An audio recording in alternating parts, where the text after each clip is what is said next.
Hello, Mike. Thanks for sending your swing to the Golf Digest Challenge. My name is Mike Richards. I'll be analyzing your swing today. Hey, I looked at this from both views. It looked like you have a very good setup. I'm just going to go ahead and put both views up here for you and show you what I see from both aspects. Now, setting up to the ball, I think you've got a pretty decent grip and a really nice posture. So those two things I wouldn't even be worried about too whole heck of a lot. Handicap-wise, don't know what it is, but looking at your swing, it might be pretty low. You know, maybe high single digits to a maybe under 13 handicap. Look pretty good here. I just want to draw a couple lines in, and this will kind of give us a telltale sign of why you shape it a little bit to the left, and then a 10-yard pull or a slight draw with your driver on the right. Let's start this swing in motion, especially the one here on the right side of the screen. And as you swing the club back, it goes a little bit under plane line. So that red line is kind of a guideline to where we want to swing the golf club.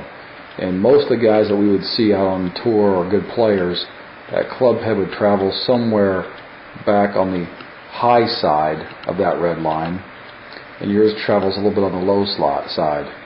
Now, what happens from here is the length of the swing is what gets me. Is if you watch this driver swing,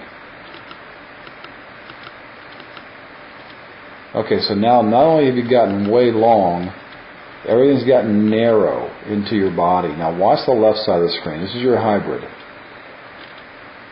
Now I'm going to just clear this off here and redo my line because your camera kind of moved on me. And you get back behind this ball really well, but now watch how your arms keep moving. Okay, now as your arms keep moving, watch the upper part of your body from this line upward.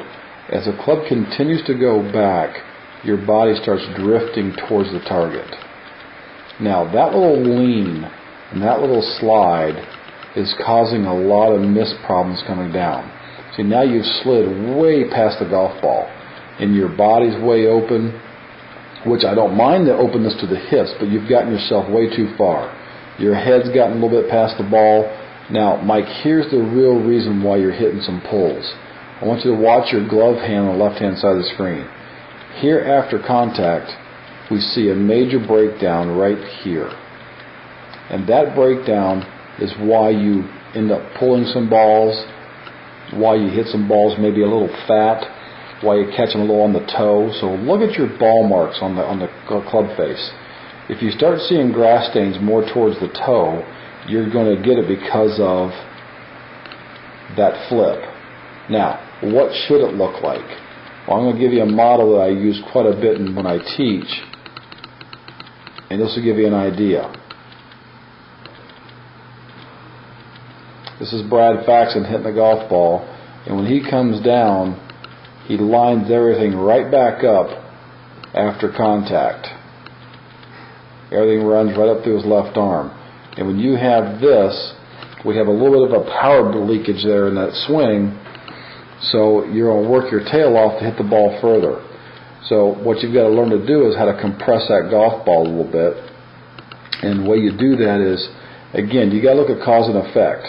So Mike, in my opinion, the long backswing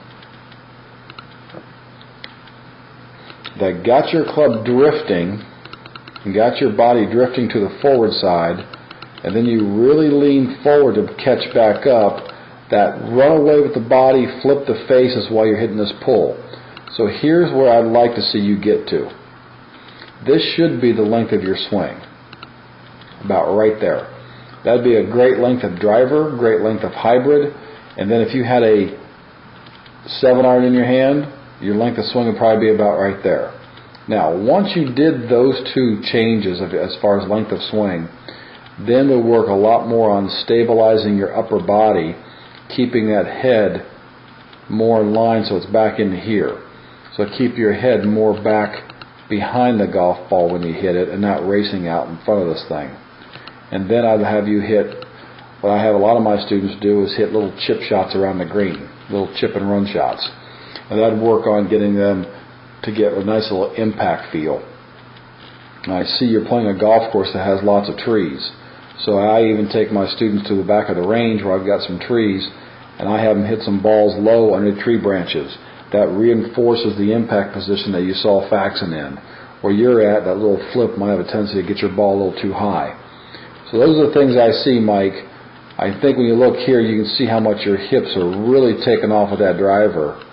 And when your hips are taken that far off, timing-wise, you better be hitting a lot of golf balls on the range.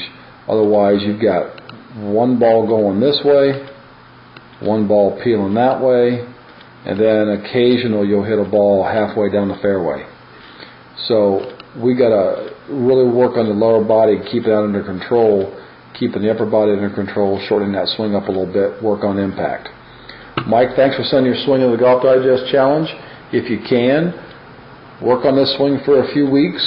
Send me another video, see if we can shorten that swing and give me better impact with your hands and your body.